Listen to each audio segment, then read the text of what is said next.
What's going on, Orange Nation? This is Neil Adler with another episode of Syracuse Central on the Fan Arch Network. Happy Wednesday, happy Hump Day, happy Christmas Eve to those who celebrate Christmas. Hope everyone's doing well. This is Syracuse Central. We focus on Syracuse basketball, football, and recruiting in both sports. Please hit that subscribe button if you feel so inclined, and always drop me comments about what you're liking and you're not liking.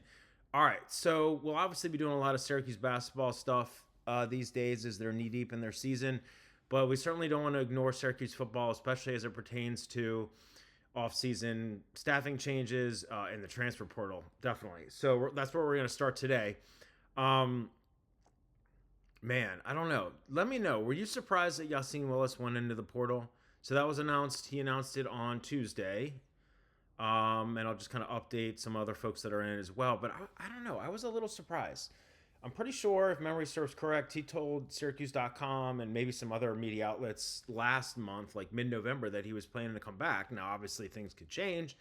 Maybe he was told that he would not be the starting running back, or I don't have inside info on this one, but I was kind of surprised about that. Yassine Willis, he was the starting running back this year, missed some time.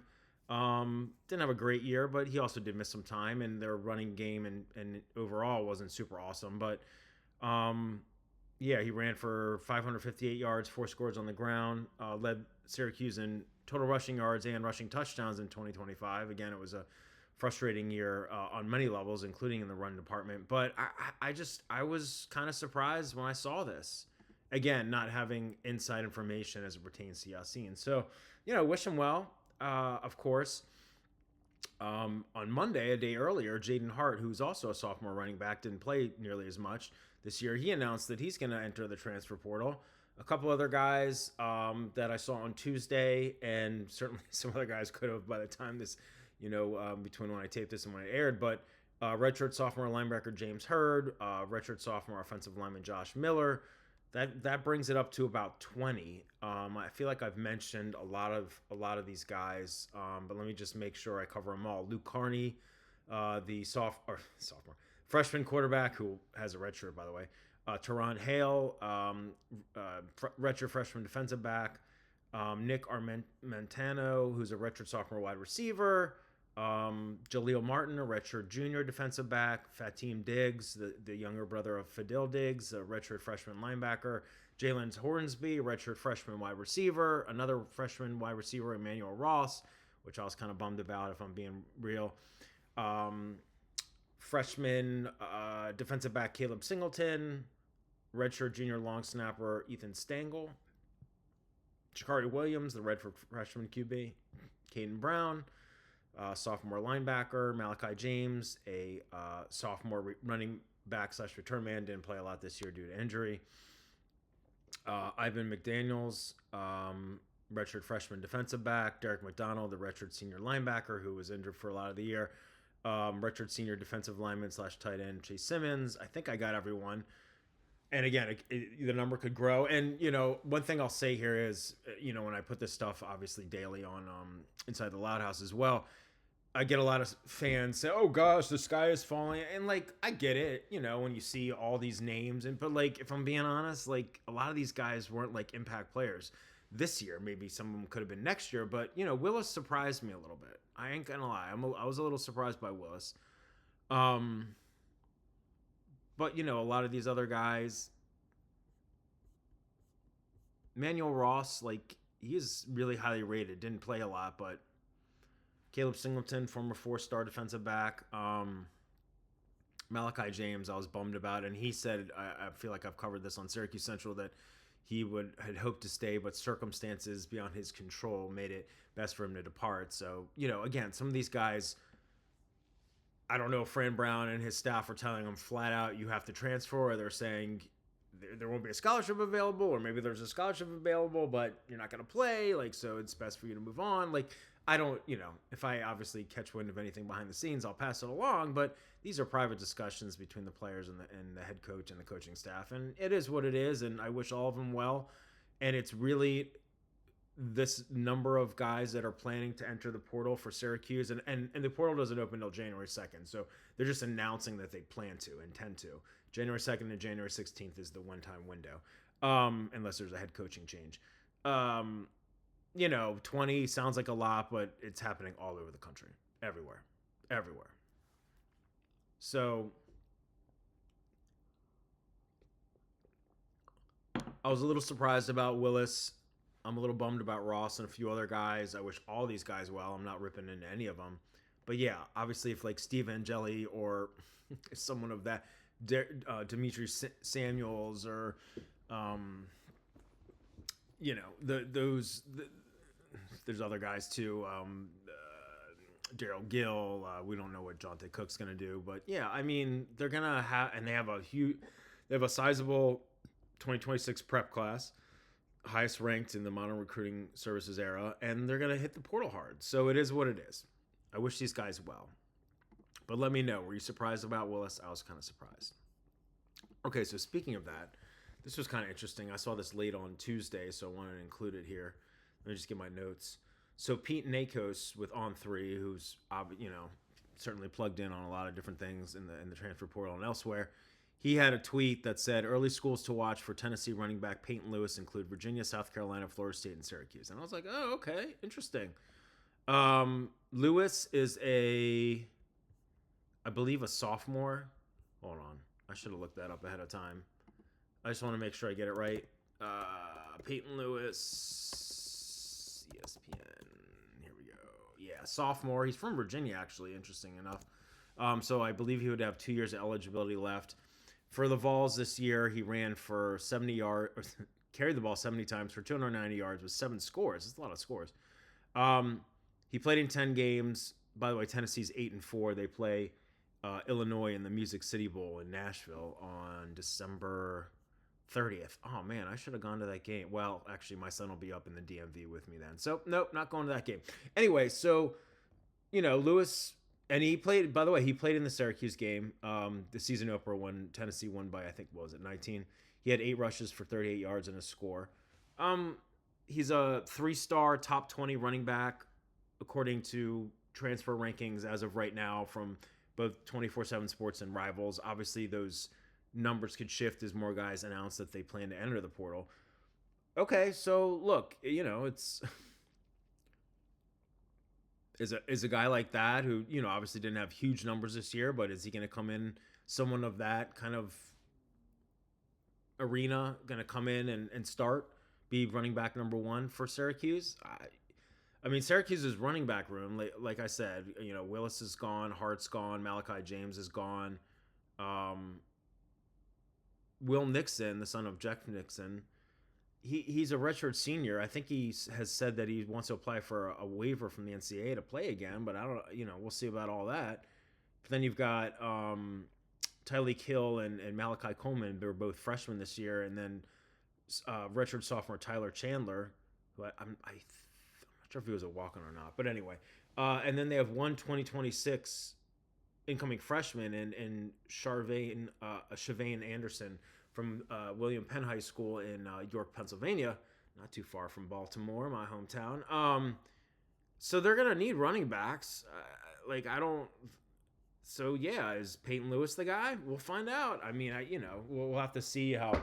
Again, this stuff will pick up. You can't actually get into the portal until January 2nd. But then things could move quickly because if some of these guys, these guys that transfer, they want to get to their new school and enroll in their new school. It can move pretty quickly. So I'll be all over that stuff and give you any intel I have. But beyond that, people much smarter than me will provide information like Pete from On3 Rivals. But Lewis sounds like a guy to watch, so that's kind of interesting. It'd be kind of ironic for me because as some of you know that listen in to Syracuse Central, I went to Syracuse, cover Syracuse, but my son lives in Nashville, and Tennessee's one of his favorite teams, and I certainly root for the Volunteers and for Vanderbilt.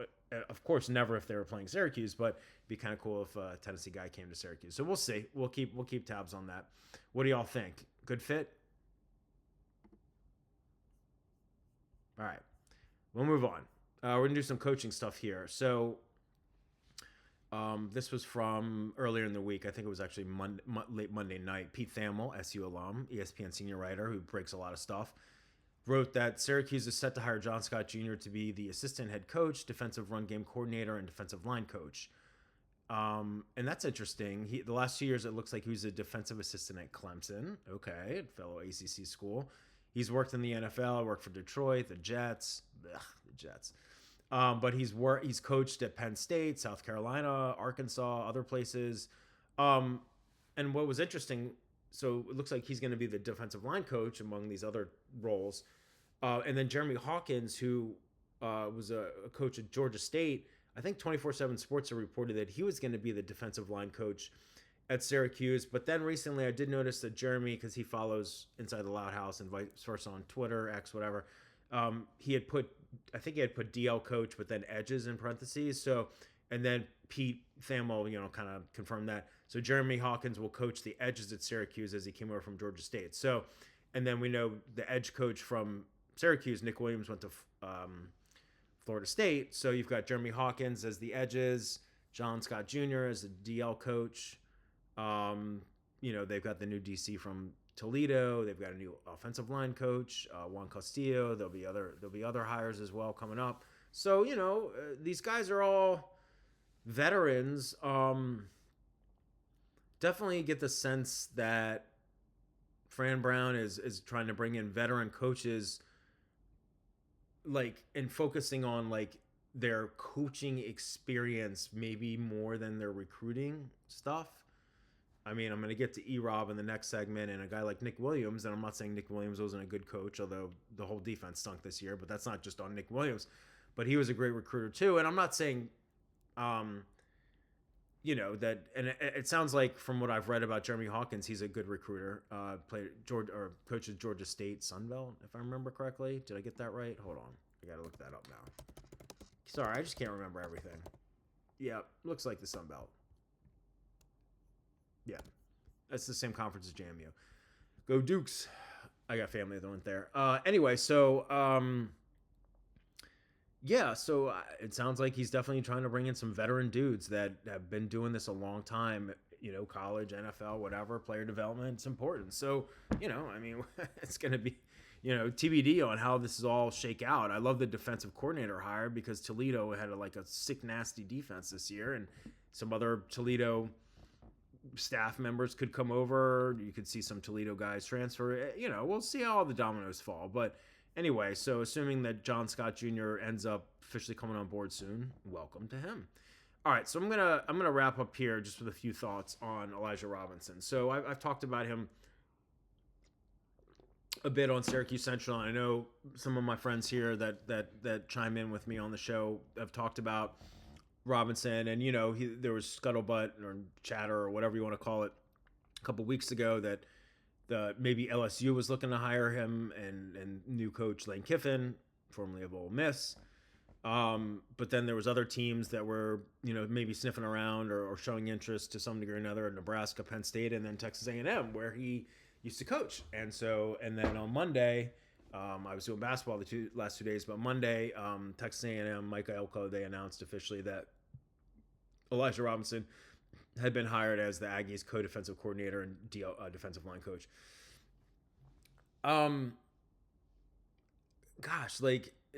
Look, I wish him well, of course, just like I wish any player or any coach that moves on. I just thought about it. And it was just and he put out something on Twitter about thanking the coaching staff and his time in Syracuse, and it was I thought it was a poignant thing. I'm not going to read the whole thing, but and he obviously mentions Fran Brown, and it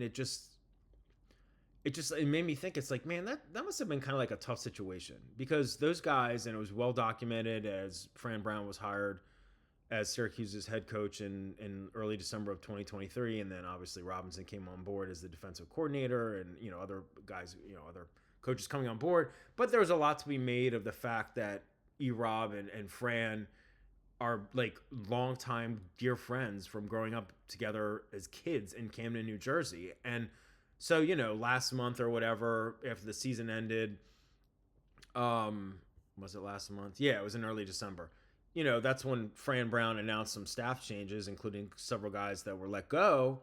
And then Robinson was in essence demoted then because he became co-defensive coordinator and defensive line coach, but the play calling was going to be taken away from him. And I think a lot of fans, myself included, figured that once he got demoted, like he probably would end up moving on. And so, I hope that those two guys are tight forever because, look, football and business is one thing, but family and good friends and friendship and all that is more important. But I just thought to me, I was like, man, that's tough. Like Fran Brown, comes in and they have a great first season, although their defense in 2024 when they were 10-3 overall, it's not like their defense was like super amazing, but but then obviously this year they struggled, and the defense was bad, but the offense stunk.